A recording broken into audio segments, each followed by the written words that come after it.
السلام عليكم ورحمة الله وبركاته حبايبي وصحابي. ركزوا معايا عشان الوصفة دي حكاية. طبعا احنا دخلنا على موسم المدارس، كل سنة وانتم طيبين متهنين وفرحانين يا رب، وخلينا ولادنا وباركنا فيهم اولا واخيرا. تعالوا يلا بينا، النهاردة هنبتدي وصفة حلوة جدا هتوفر معانا وهتملى بيتنا بالخير. هتعملي ايه يا ام هنا؟ هنعمل ايه؟ هنعمل همبرجر، شوية همبرجر حلوين كده في البيت يستاهلوا بقك يا ست الكل منك ليها. لايك واشتراك ويلا بينا. جبنا طبعا كيلو من اللحمة المفرومة، عليهم نص كيلو لحمة مفرومة، نص كيلو فول صويا، نص كيلو برغل، والاتنين منقعاهم قبليهم يطلع ب10 ساعات أو 5 6 ساعات زي ما انت عايزة. وبعد كده تفرميهم فرمة حلوة على الكبة، ومعاهم نص كيلو من البصل برضو فرماه على الكبة ومصفية منه المية جامد. ومعاكم توم بودر، بصل بودر، بهارات لحمة، يعني توم بودر، بصل بودر، بهارات لحمة، والبصل المفروم.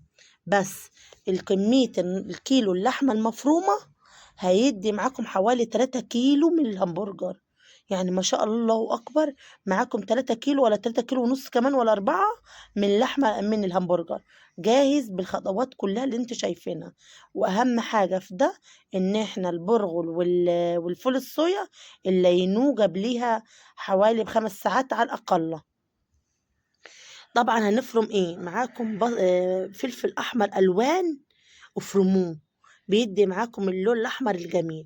وعلى كد حيلك ادي يا ست الكل تعجنيها زي عجينة يعني عجينة الفطيرة كده، عايزة مليك جامد ما شاء الله ولا حول ولا قوة إلا بالله، علشان الخلطة كلها تاخد وتدي مع بعضها وتعمل عرج حلو، عرج للحمة حلو كده.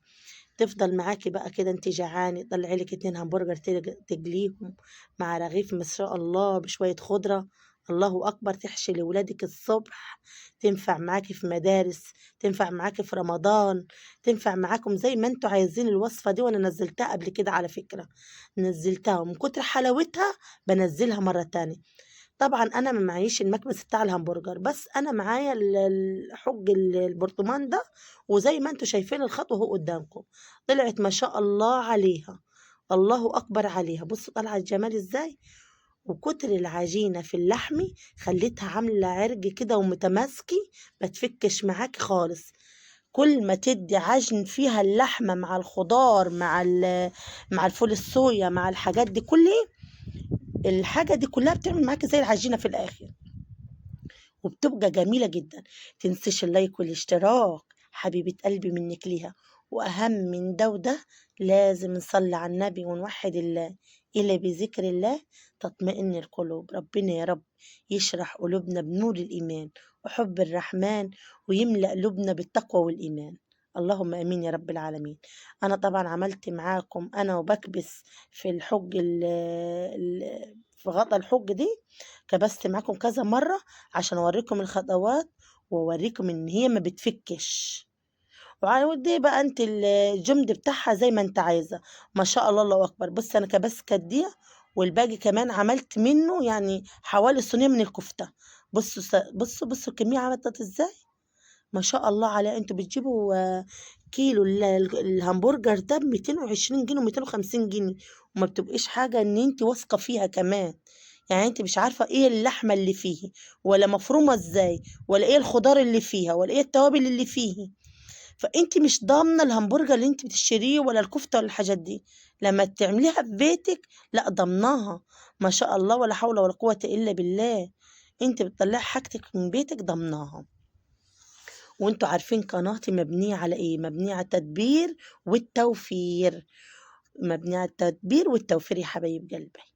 بصوا انا عملت طبعا انا الكمية طبعا عشان لما تجي تطلعي على كد الكمية اللي انت هتطلعيها، عشان ده ما ينفعش ان انت تفك يبقى مجمد وتفك منه وتحطيه تاني في الفريزر، لا. بصوا انا دلوقتي الكميه دي انا هبقى اخليها كميه ايه للجلي.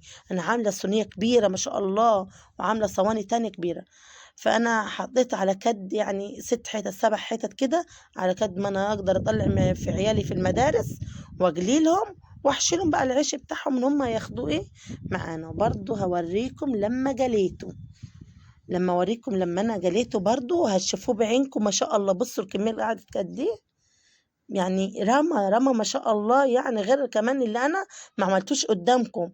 انا رامي معايا حوالي 3 كيلو او ازيد كمان والله. تعالوا بقى دلوقتي اوريكم الخطوه التانية ان انا وبجليه. شوفوا بقى الجمال ازاي. وخطوة مهمة ان انا حطيت له معلقة ملح، ونص معلقة برضو في الخلطة فلفل اسمر، نسيت اقولها لكم. يعني في الخلطة حطيت نص معلقة ملح، ما تملحوش جامد عشان ممكن ينطر الملح. وحطيت نص معلقة فلفل اسمر ونص معلقة كمون. معلش يعني انا نسيت ان انا اقولها لكم في الوصفة الاول. بصوا شايفين الجمال. وخلوا عينكم معايا عشان اوريكم هو لفك. وبص بقلب فيه هو لسه ما اتحمرش كمان. انا بوريكم كل خطوه بخطوتها، وربنا اللي يعلم. انا بقول لكم كل حاجه اللي انا بعملها وجربتها ببيتي وطلعت حلوه ممتازه، انا بحب اقولها لكم. وصفه يا جماعه انا ما بديش يعني انا ما بديش يعني حاجه، انا بدي وصفات، بدي حاجه بفكركم يعني نعمل ايه بالظبط. والحاجه الحلوه اللي بالصح عندي في بيتي انا بقولها ما بيرضي الله. بص طالع جميل ازاي يا ولاد، حلو ازاي، ما شاء الله عليه. تسلم ايدك يا ام هنا، ايه الجمال ده يا ام هنا. بس كان الصراحه ناقص حاجه ان انا احشيه كده في عيش واوريهولكم. بصوا ولا فاكك ولا مهوي من جوه ولا عامل اي ولا ناشف. واديني وريتكم ولا هاوي ولا فاكك ولا مهوي من جوه يا حبايب قلبي. بصوا انا دقت قدامكم اهو، والله العظيم 3. تسلم ايدك يا ام هنا. لايك واشتراك مع